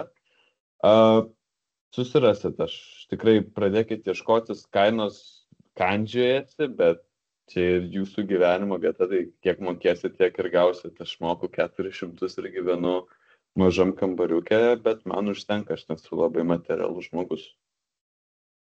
Ačiū. Taip, tada turime klausimą, ar verta rinktis Lietuvos sveikatos mokslų universitete žmogaus ir gyvūno sveikatą žirgininkystės sritį? Tai čia tu, Akvilė, gal atsakysi, turbūt nelabai irgi atsakysi, nes kai nestudijuoji ten, tai nelabai turbūt yra ką pakomentuoti. Aš tik tais pažįstu žmonių, kas įstojo į kinologiją, tai ten sritis panaši, bet su šunim liktais. Tai, irgi studijos, tai čia reikia pasimti ir asmeniškai turbūt pasverti, ko jūs labiau norit. Ar jūs norit tų labiau sveikatos mokslų, ar jūs norit labiau to verslo ir biznio. Tai, mano atveju, tai aš nenorėjau likti Kaune, norėjau važiuoti lauk, tai pasirinkau kai ką kitą. Supratau, ačiū. Eglė klausia, ar baigus šį universitetą galima dirbti hipoterapijos srityje? Aha, čia. Tai apie šitą čia irgi tikriausiai manęs hipoterapija, tai su žirgais terapija. Aš žinau, kad hipoterapija, jeigu nori vesti, turi baigti tam tikrus kursus. Tai jie čia su universitetu šitų nieko bendro neturi. Tie kursai yra atskiri, ten tikriausiai su kitom įstaigom, bet manau verta vis tiek būtų susijęti su tuo, kad jeigu norėtum įkurti savo studiją ar savo kokią nors vaikų stovyklą, kuri siejasi su hipoterapija, irgi tau reikėtų tų verslo ir marketingo ar tų visų kitų žinių ir aplamai viso sektoriaus žinių, kaip veikia tas verslas su žirgais. Tai iš tos pusės taip, bet kad tiesiogiai būti hipoterapeutu, tai yra atskiri diplomai. Ačiū. Taip pat dar vienas klausimas, vėlgi tau, Akvilė, ar būtų galima gauti gal kokią socialinę mediją pasiklausinėti plačiau apie žirgininkystę, apie tai plačiau. Tai čia iš esmės turbūt būtų neblogai galbūt persižiūrėti, jeigu kalbant apie studijas, gal tiesiog mūsų svetainėje, kas yra apie šitą programą, lygiai taip pat pasižiūrėti turbūt universiteto oficialią svetainę, ar ne, apie būtent tą programą paskaityti, o daugiau gal būtent Akvilė tu iš savo patirties žinai kažkokią specifinę, nežinau, socialinės medijos kanalą. Tai jie turi 2 kartus per metus. Dabar datos negaliu pasakyti, reikėtų pasižiūrėti jų puslapiai vhl.nl liktais. Susirastumėt internete, universiteto svetainiai. Jie turi Open Days, tai yra, neseniai dalyvavau praeitą savaitę, buvo universitete, kada studentai atėjo klausimų, būsimi studentai, bet yra ir online, tai formatas panašiai kaip čia, prisijungia žmonės ir pristato. Tai aš jame dalyvavau prieš metus laiko. Tai tas, manau, irgi būtų naudinga, nes irgi jie kalba apie būtent, kas dėstoma, kas mokoma, kokie egzaminai, kokie kriterijai ir panašiai. Tai jeigu apie žirgininkystę plačiau, būtent šitų studijų, tai Open Day, tie webinarai, seminarai būtų naudinga prisijungti. Super, ačiū. Ar sunku susirasti darbą? Tai čia turbūt apie studentišką darbą, spėjau, klausia, Grigas irgi daug pasakoja apie tai, galbūt Gintarė, Akvilė turės kažką pridėti nuo savęs, jeigu dirba. Tai aš nedirbau, bet vienu momentu buvau pradėjusi ieškoti darbo, bet dar buvo grynai po koroninis laikas, tai restoranai taip pilnu pajėgumu dar nedirba, tai buvo ganėtinai sunku, bet tikrai turiu labai daug kursiokų, kurie dirba ir tokius paprastus restoraninius darbus, bet kurie 2, man atrodo, 3 metais susirado jau darbą normaliose didesnėse įmonėse, kaip ir į profesijos sritį ir parduotuvėse labai daug kas yra dirbantis tiesiog prekių iškraustymė. Tai manau, kad tikrai Olandijoje nėra problemos susirasti darbą, ypatingai dėl to, kad visi angliškai šneka. Tai lengviau komunikuoti su visais. Akvilė, ar tu turėtum kažką pridėti apie šitą klausimą?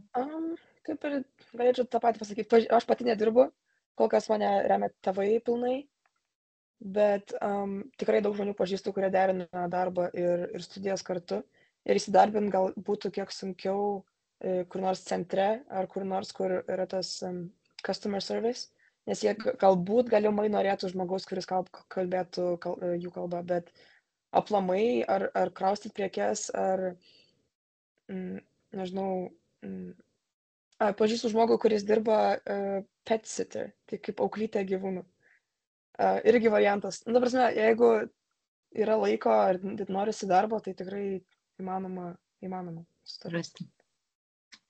Taip, tada Aidas klausia, ar bus įkeltas rekordingas kažkur, tai atsiųsim visiems po webinaro įrašą jo, galėsit pasižiūrėti dar kartą. Ar yra galimybė gauti studentų bendrabutį? Tai Akvilė gavo pirmiems metams bendrabutį, Gintarė sakė visus metus, ar ne, 4 gyvena toj pačioj vietoj. Ar tu pirmin bendrabutį gyveni, ar tiesiog susiradusi? Čia kaip ir yra studentų namas, bet čia nėra studentų bendrabutis. Tai čia yra namas, kur padarytas į kambarius ir jį nuomoja tik studentams su universiteto sutartim, bet čia yra nesusiję su universitetu. Tiesiog atskiras žmogus. Tai jo, iš tikrųjų labai nuo turbūt universiteto priklauso, nes, pavyzdžiui, Grigo atveju irgi duomenų bazė buvo, kur buvo galima ieškotis, gyvena ten studentai. Aš įsiterpsiu, biškai, pas mus universitete yra visas kampusas, nežinau kaip lietuviškai žodis, bet barakai yra. Tai tikrai yra biškai prabangesni barakai ir pigesni barakai. Ten tu gauni arba studiją, arba kambarį ir kiek turiu draugų, visi ten visai laimingai gyvena. Ir kainas nelabai kandžiojasi. Gerai, ačiū. Taip, ar įmanoma prasimušti su žirgais Lietuvoje, ar vis dėlto tai darbas tik užsienį? Tai lygiau iš dalies atsakiau, man atrodo, iš tą klausimą, bet įmanoma viskas. Aš galiu pasakyti, įmanoma yra viskas, bet užsienį daugiau galimybių turbūt visgi. Tikrai daugiau galimybių ir kad praplėsti tą akiratį ir kad suprasti, kad mes Lietuvoje esam visiškai, sakykime, kaimelis, tai išvažiuoti ir pamatyti, ar mokytis, ar dirbti, ar kažką, tai tiesiog tikrai geras dalykas. Ačiū. Taip, tada šitas klausimas turbūt Gintariai. Įdomu, kiek maisto atliekų yra išmetama iš kiekvienos kulinarijos mokyklos. Ar turėtum atsakymą į šitą klausimą? Čia nėra labiau kulinarijos mokykla, mes nesimokom, kaip gaminti maistą, mes mokomės maisto chemijos, fizikos, mikrobiologijos. Tai taip, turėjom gaminimo klasių, bet jos buvo labiau nepadaryti kokį nors patiekalą, bet pažiūrėti, kaip skirtingi produktai reaguoja į skirtingas, kaip skirtingi produktai reaguoja. Tai, pavyzdžiui, vieną kartą darėm bulvytės free iš paprastų laikomų bulvių kambario temperatūroje ir laikomų šaldytuve ar šaldiklyje ir žiūrint, kaip jos pasikeis skonių ir kokios reakcijos įvyksta. Bet, aišku, visą tai po to suvalgom. Tai kaip ir maisto atliekų nėra daug, nes čia nėra kulinarija, taip sakant. Ačiū. Aš dirbantis restorane pasakysiu, kad maisto išmetimo kiekis yra nežmoniškas. Kai kasdieną yra išmetamas kiekis maisto, kuris tikrai pamaitintų labai daug žmonių ir tai yra visai graudu, bet menedžeriai ir žmonės, kurie prižiūri restoranus, apie tai labai daug nekreipia dėmesio. Supratau, ačiū. Taip, kaip sekasi suprasti paskaitas, atlikti namų darbus ar atsiskaitomuosius darbus anglų kalba, ar sunku, kaip pripratote? Tai kažkuris norėtumėt gal atsakyti. Tai bent jau mano atveju tai nebuvo labai sunku, nes man visą laiką ganėtinai gerai sekėsi anglų kalba. Ir tie namų darbai ir atsiskaitomieji darbai, prie jų kaip ir pripranti. Manau, sunkiausias dalykas yra išmokti dirbti komandai, nes, kaip man atrodo, Akvilė sakė, yra labai daug grupinių darbų. bet irgi suprasti tą struktūrą, kaip rašosi tie darbai, ko jie nori iš tavęs. Tai manau, tam ir yra skirti pirmi metai, bet bent jau mano kurse tai buvo papildomos anglų paskaitos privalomos, kur buvo atsiskaitimai, tai tikrai tas žinias pagilini ir tau šiek tiek padeda, tai nereikia tiesiog mokytis visko savarankiškai. Ačiū. Taip, tai ir pas mane irgi mes irgi turim anglų pamokas, bet jos nėra tokios kaip, sakykime, gimnazijai, kad mokaisi ten laikus ar gramatiką, o tai yra apie teksto struktūrą, apie kaip cituoti teisingai ir panašiai. Maždaug anglų kalba, bet iš tos pusės, kaip tu ją naudosi, kai rašysi savo darbus. Tiesiogiai eina kartu su kitom paskaitom. Ar tai bus žodinis kalbėjimas, ar tai bus raštinis egzaminas, atsiskaitimas ar kas panašaus. Tai jo, o kad aplamai suprasti, tai man asmeniškai nebuvo problemų, bet su biologija, gal kažkiek buvo su biologija, kad turėjau sėdėti ir ten visokias hormoninės liaukas versti lietuvių kalbą, kad aš suprasčiau, apie ką eina kalba, nes ten visokių terminų yra visokių, bet kad būtų didelė problema ties to, tai nebuvo tikrai. Ačiū. Taip. Tada sekantis klausimas, kokia minimali nuomos kaina. Tai aš gal atsakysiu trumpai, greitai, ar ne, kad tikrai labai priklauso nuo šalies, nuo miesto, nuo to, kokia vieta ar nedomina, ar tai tiesiog kambarys, ar su atskiru tualetu virtuvė. Tai tiesiog įvairiai gali būti. Sakyčiau, gal mažiausiai būtų galima įsivaizduoti gal kokius 300 eurų Danijoje arba Suomijoje, kur yra nuomos kainos, būtent jeigu studentų bendrabučių mažesnės. Ir viršų tada jau ten neribotai priklausomai, kas domina. Taip, koks yra darbų krūvis, ar labai yra sunku atlikinėti juos? Tai tiesiog, ar daug darbų turit, ar ne, universitetuose, kuris nors gal truputėlį trumpai papildys. Daugiau negu gimnazijai, bet nėra tas pats. Gimnazijai tu kasdieną turi tą patį, panašų tvarkaraštį kas savaitę, eini, namų darbai.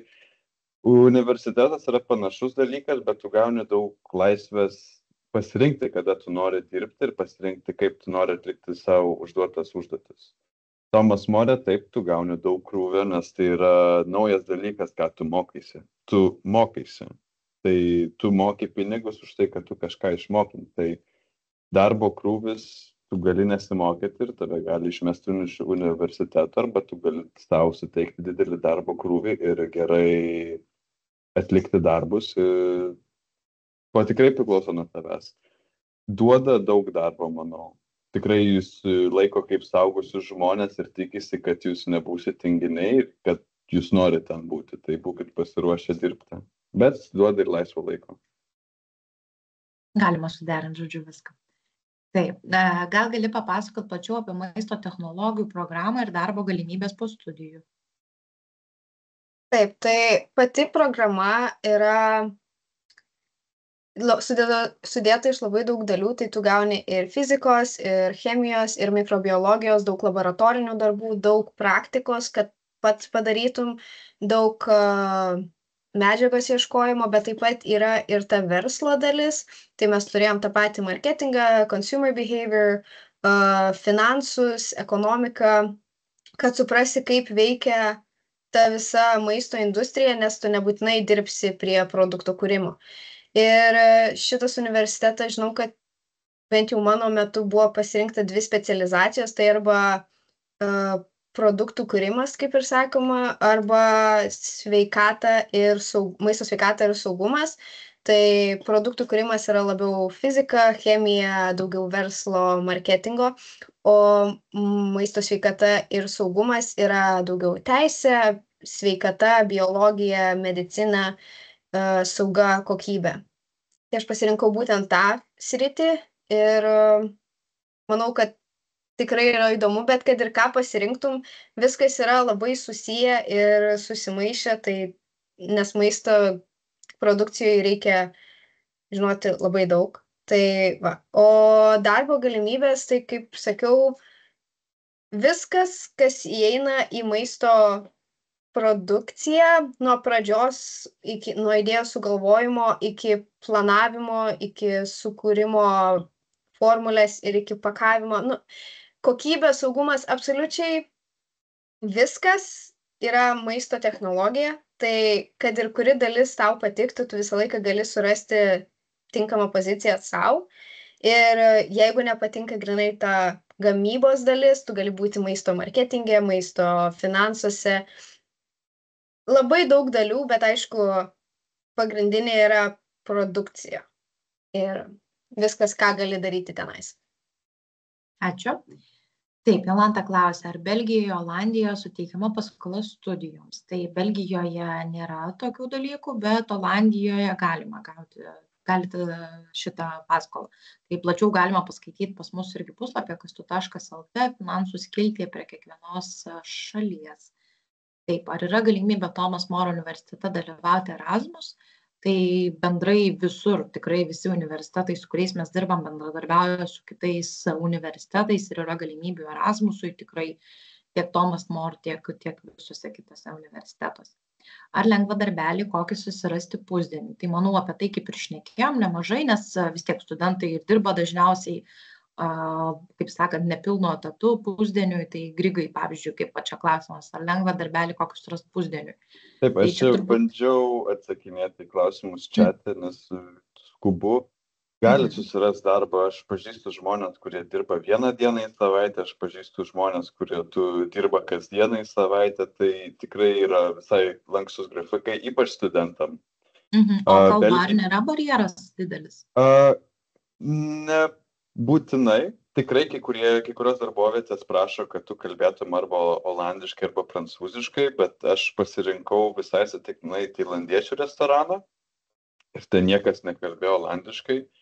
Tai jie mane šiltai priėmė ir aš jau per metus kažkaip mokausi tą tailandiečių kalbą. Tai nėra labai reikalinga olandų kalba. Yra pliusas, taip, didelis pliusas, bet jūs kaip tarptautinis studentas galite rasti darbą. Ačiū.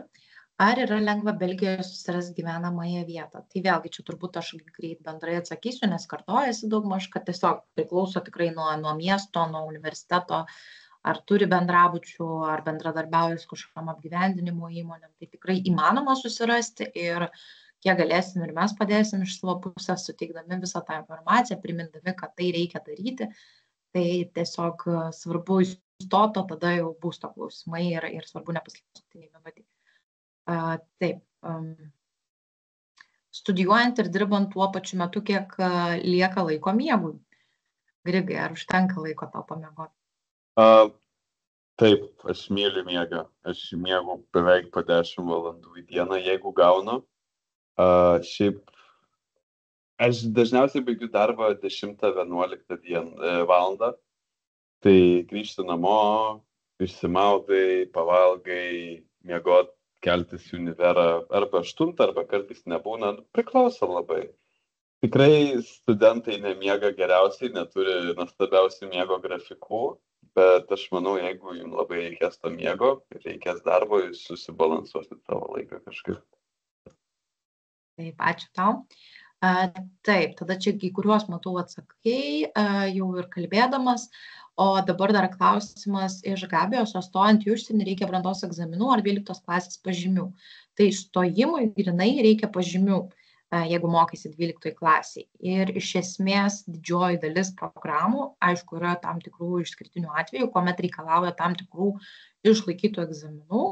Tai didžioji dalis universitetų, kurie anglų kalbą leidžia užskaityti su valstybiniu egzaminu, tai jau reikalauja anglų kalbos egzamino išlaikyto, o kita dalis ar ne didžioji visą tų universitetų, su kuriais mes dirbam, tikrai neturi reikalavimų, tam, pavyzdžiui, kad matematiką būtinai išlaikytume. Nėra matematikos egzamino jiems visiškai vienodai ir jie jūs tikrai priims ir viskas yra tvarkoje. Tai egzaminai dažniausiai nėra taip aktualu kaip pažymiai. Taip, toliau važiuoju. Minėjote, jog stojant į Nyderlandus nebūtina IELTS testo, o užtenka anglų kalbos brandos egzamino, bet aš buvau žiūrėjus, kad kai kuriems Nyderlandų universitetams lygtais reikia IELTS. Tai taip, labai priklauso nuo universitetų. Šiaip dirbam su daug universitetų Nyderlanduose ir tik 2 iš jų reikalauja IELTS testo. Tai yra Radboud ir Tilburg universitetai. visi kiti likę valstybinį egzaminą užskaito. Taip, toliau žiūrim. Čia matau daug ką Grigas yra jau raštu atsakęs. Ar Kastu padeda paruošti motyvacinį laišką, pilnai reikia rūpintis savarankiškai. Tai mes nerašom motyvacinių laiškų, bet mes suteikiam irgi informaciją, kaip tai reikėtų teisingai padaryti ir paskui tikrai paskaitom motyvacinius laiškus ir jeigu reikia, juos pasakom, kaip reikėtų galbūt pakoreguoti, duodam patarimų, tai tikrai nepaliekam vienų šitam klausimui. Kalbėjote apie studijas Suomijoje. Norėčiau paklausti, ar užtenka anglų kalbos. Tai taip, Suomijoje universitetai, su kuriais mes bendradarbiaujam, siūlo studijas anglų kalba. Tai viskas studijavimui tikrai anglų kalbos pakanka, o Suomija šalis, kur tikrai žmonės kalba anglų kalbą. Tai visi. Taip, kaip yra su draudimu studijuojant užsienyje? Va čia visai įdomus klausimas. Trumpai norėčiau, kad pakomentuotumėte, jeigu gali. Aš atsakiau, bet galiu visiems pasakyti, jeigu nematė, tai būtinai turėkite Europos sveikatos draudimo kortelę. Tai yra nemokamas dalykas ir jeigu kažkas jums nutiks, jūs išgelbės, tikrai turėkite šitą dalyką, atsinaujinkit kiekvienais metais. Mano universitetas man duoda third party liability insurance, kas yra, jeigu aš žaisdamas futbolą kažką sulaužysiu, išdaušiu langą, mano universitetas padengs išlaidas. Bet man neduoda asmeninės sveikatos draudimo. Nežinau, kaip pasakyti. Tai turiu draugų, kurie nusipirko, jie moka apie 200 į metus, aš šiaip pats asmeniškai 3 metus, ačiū Dievui, neteko pirkti ir nepirkau draudimą, visai saugiai pragyvenau. Bet jo, tai yra papildoma išlaida, bet aš manau tikrai jinai yra būtina. Ačiū. O jūs merginos, kaip gal kažkuri tai trumpai? Aš tai gaunu nemokamą draudimą iš Lietuvos kaip studentas, o papildomą draudimo neperku, nežinau, kad jisai privalomas yra dirbant būtinai, bet jisai yra ganėtinai brangus, tu mokė apie 150 per mėnesį. Žinau, kad dalį gali gauti atgal, bet ne viską. Taip, tai aš kol kas naudojuosi tiesiog suteikiamų Lietuvos draudimų, bet taip, jeigu planuoja dirbti, kad pusę etato vis tiek jums reikia to olandiško draudimo, tai dalis algos tikrai nueis tenais. Nebent kompanija suteikia, bet ne visą laiką tai būna. Supratau. Jeigu nori dirbti Belgijoje, nereikia draudimo, jūs galite dirbti. Ačiū. Akvilė? Aš turiu tiesiog tą europinę kortelę tik tais. Nes kol nedirbu, tau kaip ir nereikia. Tai... Jo, užtenka, žodžiu. Čia tikrai svarbus dalykas turėti būtinai, tai jo. Taip, tada o su dizaino kryptimi yra kokių studijų. Būtent universitetuose, kuriuose mokosi webinaro dalyviai, tai nelabai grinai dizaino turim, bet turim kitame Hanze University of Applied Sciences, pavyzdžiui, Nyderlanduose, Suomijoje turim dizaino programų, tai tikrai yra keletas iš ko rinktis. Ar po studijų ketinate grįžti į Lietuvą? Grigai, ar grįši į Lietuvą? Grįšiu į Lietuvą kalėdoms, naujiems metams. Po to važiuosiu atgal į Belgiją egzaminus išlaikyti. 4 mėnesiai Ispanijai, po Ispanijos į Lietuvą kariuomenę. Ir po kariuomenės gausiu pinigų ir važiuosiu į Olandiją magistrą. Tai yra noro grįžti, bet kol esi jaunas, lenk tą medį, žinokit, chebra, važiuokit. Nes jūs gaunat šansus. Po to atsiras šeima, atsiras žmonos, vaikai, didesnės atsakomybės. Tai kol esat jauni, važiuokit. Tikrai pažįstu kelis lietuvius, kurie po 1 metų atsisakė studijų užsienį ir išvarė. Tai yra normalu. Tai yra tavo gyvenimas, tu darai, ką nori, bet išbandyti šitą galimybę yra reikalingas dalykas. O jūs, merginos, Gintarė, Akvilė, ar planuot po studijų? Bet ypatingai Gintarė, ar ne, Akvilė, dar gal kiek anksti klausti, tik pradėjo, o tu, Gintarė? Aš visą laiką planavau, kad tikrai noriu grįžti, bet nežinau, kiek laiko aš pasiliksiu čia dar, nes šiuo metu pradėjau savo papildomą kursą kitam universitete Tai pradėjau galvoti, gal ir magistro jau norėčiau, tai tada iš karto po studijų eičiau ir magistrą, bet čia dar kiekvieną dieną mano nuomonės keičiasi. Bet pradinė idėja buvo pasilikti čia kelis metus, nes vis tiek algos čia yra tikrai geresnės negu Lietuvoje, užsidirbti šiek tiek pradžioje ir tada grįžti. Tai nežinau, kiek laiko man užtruks, bet finale tikrai planuoju grįžti į Lietuvą. O tu, Akvilė, dar turbūt anksti, ar ne? Tokio klausimo klaus dar Jo, man laikas dar ankstoka, aš dar negalvoju taip į priekį. Jo, bet aš tai tikrai labai galiu paantrinti Grigui, ar ne, nes, nu kaip, aš ir pati studijavau užsienį, ar ne, išnaudojau tikrai kiek įmanoma daugiau tų galimybių, kaip sakant, ir Erasmusų, ir praktikos, ne tik Danijoje ir Ispanijoje irgi buvau, tai labai džiaugiuosi ir dabar, kai jau yra šeima, yra darbas, tai tiesiog jaučiuosi viską išnaudojus ir galiu laiminga klausytis jūsų ir be tokio pavydo, kaip sakant. Tai va. O toliau dar vienas ir paskutinis, matau, klausimas iš Gabijos, ar visi stojantis į Skandinavijos šalis gauna nemokamą mokymą. Tai taip, visi ES piliečiai studijuoja nemokamai tiek Suomijoje, Švedijoje, tiek Danijoje. Ir dar plus paramos egzistuoja. Tai va. Tai ką, ačiū labai, tikrai tiek kurie žmonės klausėsi mūsų, išliko iki galo, tiek, kurie dalyvavo, tai Grigas, Gintarė, Akvilė, ačiū Jums labai, kad prisijungėt, kad buvo labai, kaip sakant, daug visokių naudingų dalykų papasakota ir tikrai buvo įdomu klausytis Jūsų istorijų. Tai ką, gero vakaro visiems tuomet ir iki kitų kartų. Viso gero, sėkmės stojant į universitetus. Viso.